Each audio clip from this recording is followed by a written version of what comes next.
When it comes to solving crimes, the obvious clues are often right in front of us. Fingerprints, DNA, and witness statements. But sometimes, the key to cracking a case lies in the most unexpected places.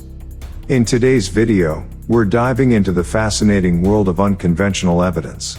Those bizarre, overlooked, and downright peculiar pieces of the puzzle that have led to justice. From the smallest details, to the most unexpected sources. These unusual clues have turned the tide in some of the most baffling cases. Join us as we explore stories where the seemingly trivial became the breakthrough. And learn how detectives and forensic experts use their ingenuity to see the unseen, and see how the most unexpected pieces of evidence can lead to extraordinary results.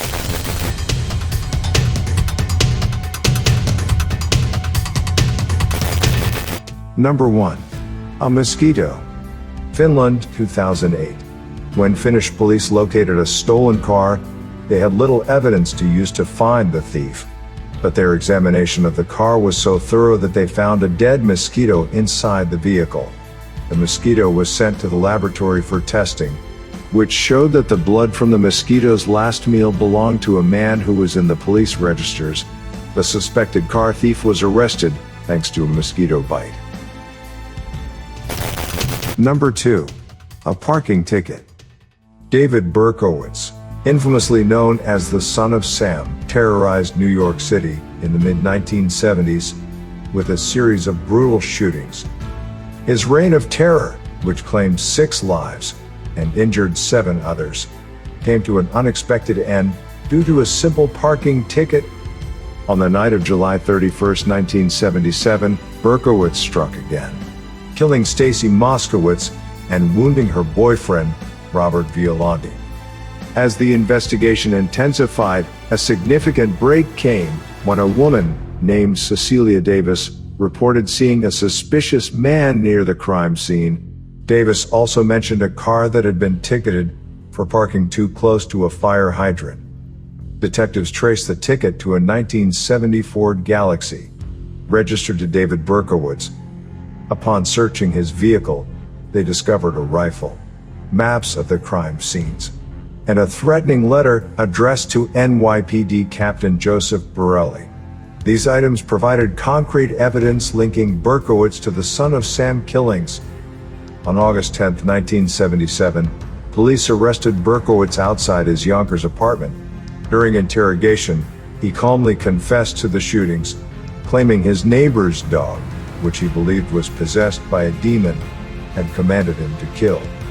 Thanks to a parking ticket, Berkowitz's capture marked the end of a 13-month killing spree that had gripped the city in fear. Number 3. A single sock. 27-year-old Denise Kolb was reported missing in October 1991. Her body was found in the woods in Philadelphia on November 12, 1991, nearly a month after she was last seen alive. Investigators believe she had been murdered elsewhere and her body dumped. Atop her body was a single, pale yellow, knee-high sock. The initial suspect in the murder was Theodore Dill Donahue, Denise's former boyfriend. Kolb and Donahue had briefly lived together at the beginning of October 1991, but Denise moved out after only 2 weeks. A few days later, she went missing.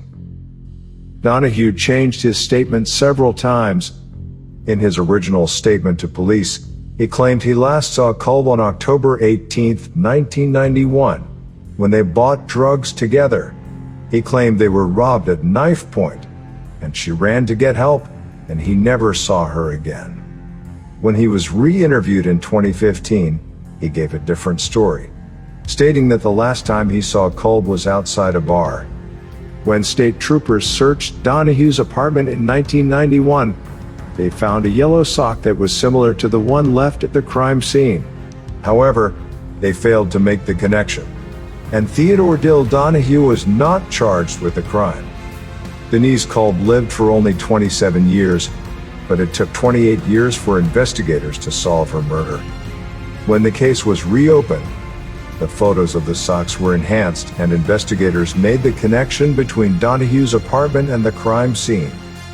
On September 3, 2019, 28 years after her death, Theodore Dill Donahue was charged with the murder of Denise Culp. He was remanded in custody and died awaiting trial in 2020. Number 4. A hamburger bun. On August 31, 2000, Christina Subane and her 2-year-old son moved into a new duplex in Cedar Rapids. Just days later, her body was discovered inside her new home. She had been brutally murdered. The autopsy revealed that she had been sexually assaulted. Her throat had been cut and her trachea completely severed. Her son had been left alone with his mother's dead body for at least 24 hours. When investigators pieced together the scene, it became clear that Christina was first attacked in the kitchen. She was hit in the head with a frying pan, with such force that it knocked out several of her teeth. She was then taken to the bathroom, sexually assaulted, and killed. As the investigation began to take shape, police had 3 suspects: Jacob Hadley, Christina's violent and abusive ex-boyfriend; Todd Hale, a friend who helped her move a few days earlier and had discovered her body; and Carlos Robinson, an upstairs neighbor who only met Christina when she moved in. Carlos also helped Christina move her furniture. At the scene of the crime, investigators found several footprints throughout Christina's house and speculated that the killer was barefoot at the time of the attack. They compared the footprints to those of the 3 suspects, and the prints matched her neighbor, Carlos Robinson. He claimed that the prints were left days earlier, when he had helped carry in furniture and had been barefoot at the time. So investigators focused on an unusual piece of evidence. At the scene, police found hamburger buns lying on the floor. However, the bag they had come in was missing. Investigators speculated that the killer had looked for something to put the murder weapon in, opened the hamburger bun packet, thrown out the buns, and put the weapon inside the packet. But in this attempt to cover his tracks, the killer left a clue. On a hamburger bun found on the floor, investigators discovered a footprint with rich detail of a toe. Like fingerprints, toe prints are unique to an individual. The toe print matched Carlos Robinson. When investigators probed Carlos's involvement further, they matched his palm print to one found on the bathroom sink in Christina's bathroom. And finally, his DNA matched the rape kit that had been done at Christina's autopsy. Investigators speculated that Carlos had come to Christina's home and made sexual advances.